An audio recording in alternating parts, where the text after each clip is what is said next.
మన ప్రభు అయిన యేసుక్రీస్తు నామములో మీ అందరికీ శుభములు తెలియజేయచ్చు ఉన్నాను. ప్రియ దైవజనమా, షారోన్ మన్నాలో భాగముగా ఈ దినం మరొక వాక్య భాగమును ధ్యానించుకుందాము.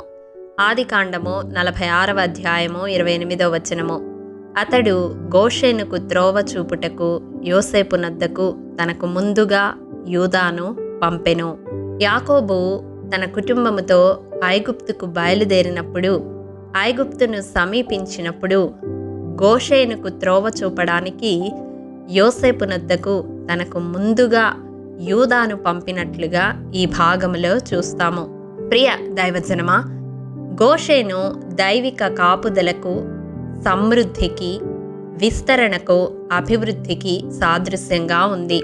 గోషేనులో కరువు కాలంలో యాకోబు సంతతి వారు పోషింపబడ్డారు, సమృద్ధిని అనుభవించారు.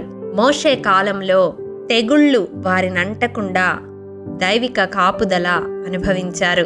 ఆదికాండము 47వ అధ్యాయము 27వ వచనములో మనం చూసినట్లయితే గోషేను ప్రదేశములో వారు ఆస్తి సంపాదించుకుని సంతానాభివృద్ధి పొంది మిగుల విస్తరించినట్లుగా వ్రాయబడి ఉంటుంది. ప్రియ దైవజనమా, నా జీవితంలో దైవిక కాపుదల, సమృద్ధి, విస్తరణ, అభివృద్ధి కోరుతూ దేవుని పాదాలను ఆశ్రయించే వారముగా ఉంటూ ఉంటాము. ఆయా సందర్భాలలో మనవి ఆ విషయాలలో దేవునికి తెలియజేస్తూ ఉంటాము. ఇక్కడ వారిని పోషించడానికి భరోసా ఇచ్చిన యోసేపు వద్దకు యాకోబు గోషేను త్రోవ వారికి తెలియడానికి ముందుగా యూదాను పంపినట్లుగా మన ఆశ్రయదుర్గము ఆయన యేసయ్య పాదాల చెంత మనము ఆయన కాపుదలను, ఆయన చెంత సమృద్ధిని, ఆయన ద్వారా విస్తరణను, అభివృద్ధిని కోరుతూ యేసయ్య పాదములను ఆశ్రయించడానికి ముందుగా మన జీవితాలలో ఆ దేవాది దేవుణ్ణి స్తుతించే అనుభవాన్ని కలిగి ఉండాలి అని ఇక్కడ యూదాను పంపడం ద్వారా గ్రహించవచ్చు. యూదా అనగా అర్థము స్తుతి.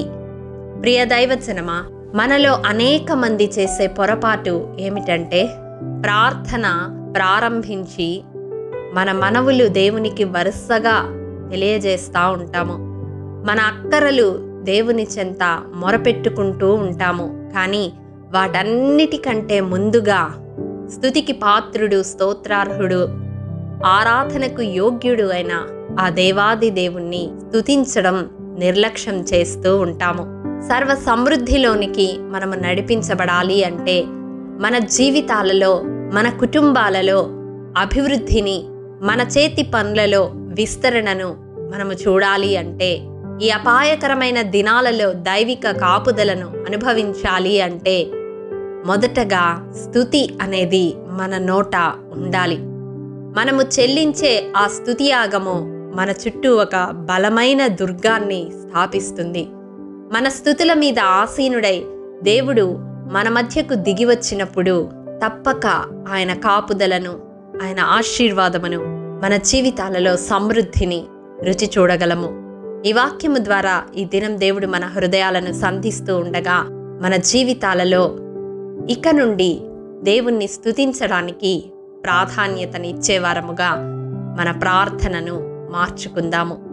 ఈ వాక్యము వింటున్న ప్రియ సహోదరుడా, సహోదరి, జిహ్వా ఫలముగా దేవునికి స్తుతియాగము చెల్లించడం నీ దైనందిన జీవితంలో ఒక భాగము కావాలని ప్రభు పేరట మనవి చేస్తూ ఉన్నాను. అట్టి కృప దేవాది దేవుడు మనందరికీ అనుగ్రహించునుగాక.